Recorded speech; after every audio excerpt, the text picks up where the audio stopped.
I think this time in history, education is changing the most rapidly than ever before. And so as a result, the world, it's keeping up with the changes in the world, and ultimately, education is preparing them for the future. But because many of the jobs haven't even been created yet, we need to be able to look at the skills that they need. And technology is a gateway to many of those skills. In the past, you may recall as parents, it was about questions, or it was about getting answers and memory work. It was a shuffling through, there's a bell, you shuffle on to the next course and the next course. But today, it's about embracing technology because let's face it, we have the millennial generation, better known as the selfie generation.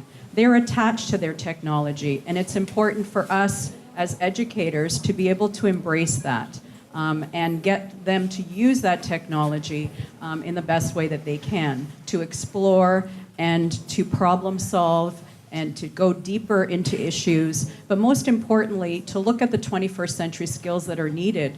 So our job is to equip the students with a toolkit of 21st century skills that they will be successful in an evolving world that's rapidly changing, that we don't even know what it's going to look like in the next few years. And we can just look around to see how many things have become obsolete.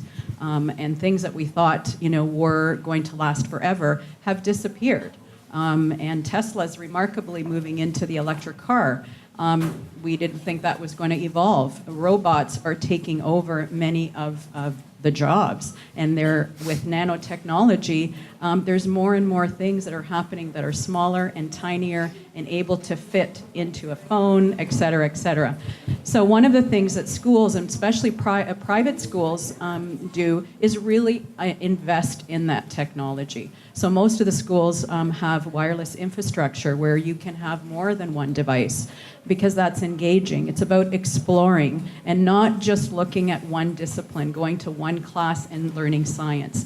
Because innovation is spawned through interdisciplinary studies, through creativity. So exposing students to more than one discipline at a time and looking at various different ways of learning. For example, studying something in a science class and then going to discover it through the Hubble telescope is a way of learning that is richer and deeper.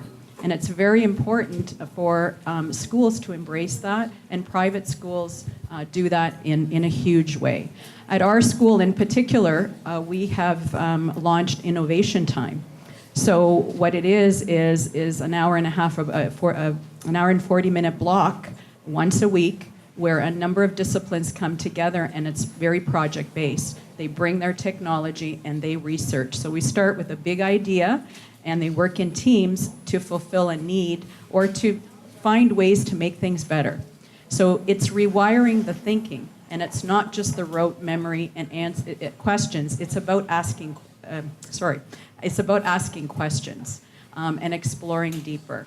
And if given those opportunities, we see young people collaborating with other teammates to come up with some innovations that are outstanding. And they don't have to be in a career to have an opportunity to create something and affect change. We're seeing that happen daily in the classrooms. So it's really important that we as educators embrace technology.